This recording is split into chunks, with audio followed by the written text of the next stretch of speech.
Today we commemorate and pay tribute to Private Benedict Dunstan, who was killed fighting in France in the First World War.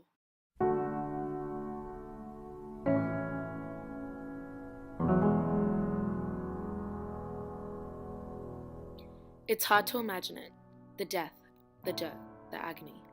It's an entirely different universe. You spend so much time preparing to go to war and go through blood, sweat and tears to make sure you know exactly what's coming, but nothing can prepare you for it. Benedict John Arthur Dunstan was born in 1892 in Carlton, Victoria. Growing up as one of 7 children to William and Catherine Dunstan, Benedict attended Sacred Heart Catholic School before the family moved to Bexley in Sydney when Benedict was 18. He began working as a canister maker at a nearby engineering company. During the beginning of World War I, Australia experienced compulsory military training under the government's Universal Military Training Scheme. This was the beginning of Benedict John Arthur Dunstan's journey. Prior to his enlistment in 1915, Dunstan spent significant time with his local military unit in Kogarah. Between the experience, glorification and guilt, Dunstan enlisted in the Australian Imperial Force in July 1915 and spent the following months training. February 1916 was the beginning of Benedict's embarkment to war, with his first trip to Egypt with a reinforcement group for the 13th Battalion in February 1916. But no closer than 1 month after he arrived, he was transferred to the newly raised Infantry Army Unit, 54th Battalion. This was Australia's most inexperienced battalion upon arrival in France in June 1916.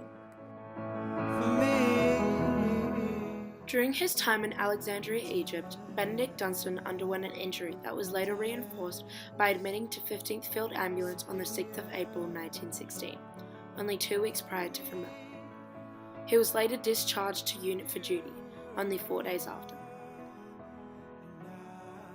Australians on the left, the British division on the right. They were unprepared to say the least. Preparatory fire from the artillery hadn't made much damage. Attempts failed, and it left the Australian Brigade to face murderous fire and to suffer alarming casualties. It was an overnight disaster. It was obvious that the idea of any further attacks had to be abandoned. By mid-morning, most men who were able had withdrawn to their own starting lines. However, many of the wounded had to be left, while some groups of men became surrounded and had to surrender.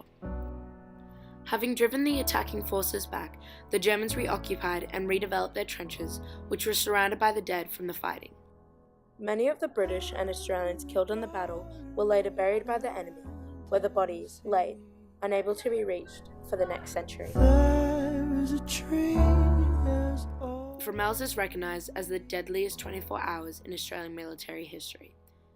The trenches: mud, shells, barbed wire, rain, rats, lice, trench foot.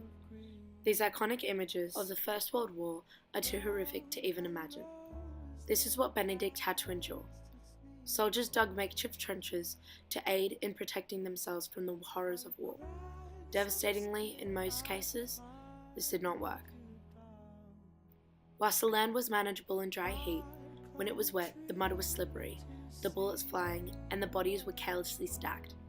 The heavy artillery and organisation employed by the Germans, along with gruesome scenes of body parts strewn across the battlefield, had a shocking effect on Australian troops, who were almost entirely civilian volunteers with limited military training. The Australian soldiers charged out of the trenches using guns and bayonets, but they were shot from high German vantage points. The types of weapons used during the war were rifles, machine guns, mail bombs, and grenades. The new technologies available to First World War armies, combined with the huge number of men mobilised, made the battlefields of 1914 to 18 horrific, deadly, and terrifying places. It is no secret soldiers experienced physical and psychological impacts from the war. The men and women who served in the First World War endured some of the most brutal forms of warfare ever known.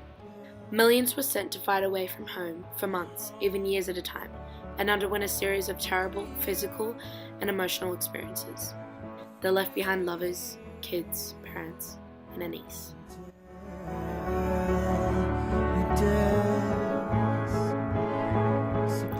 Benedict John Arthur Dunstan died on the June of 1916 after he was killed in action in the Battle of Fromelles. A true Australian hero, discovered and given a deserving burial for his courage and bravery.